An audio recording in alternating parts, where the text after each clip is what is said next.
Now at 6, chilling new video shows the suspect in the murder of a UW student acting suspiciously at the scene of the crime just minutes before the killing. Good evening, I'm Preston Phillips. And I'm Molly Shen. 31-year-old Christopher Leahy is charged in the murder of 19-year-old Juniper Blessing.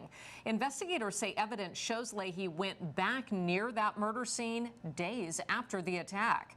KOMO's Lynn Wynn joins us live from the King County Jail tonight with the latest updates in the case. Lynn.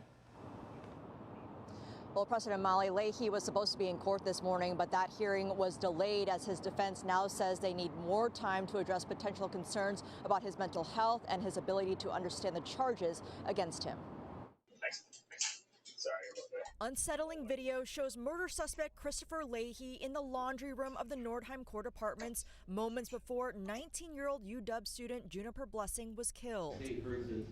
Prosecutors also allege Leahy stalked another UW student across the apartment complex, and the video shows Leahy follow another student into the room, then leave.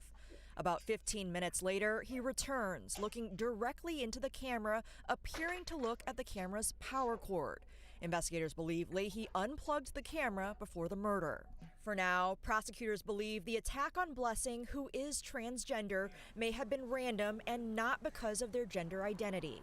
Right now, there isn't evidence to prove a hate crime. That's something that both Seattle police investigators looked at and also prosecutors. In order to prove a hate crime, you've got to show motivation. Prosecutors allege Leahy was also in campus buildings and tried to get into homes in Ravenna in the days before the murder. Court documents state, although not a student at the university and not a resident of Seattle, tracking apps and video recordings have placed the defendant in campus buildings and attempting to enter private homes in Ravenna prior to the murder and back near the murder scene 2 days after the murder.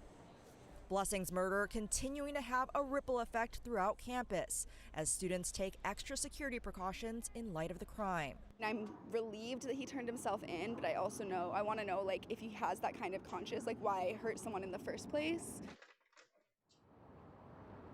And initial court documents also state that Leahy's prints were also found near the scene. He's continuing to be held here on $10 million bail, and he's due back in court on June 4th. We'll send it back to you. Lynn, you showed us that eerie video of Leahy appearing to try to get into a home there in Ravenna. Do investigators have any indication of what he was trying to do there?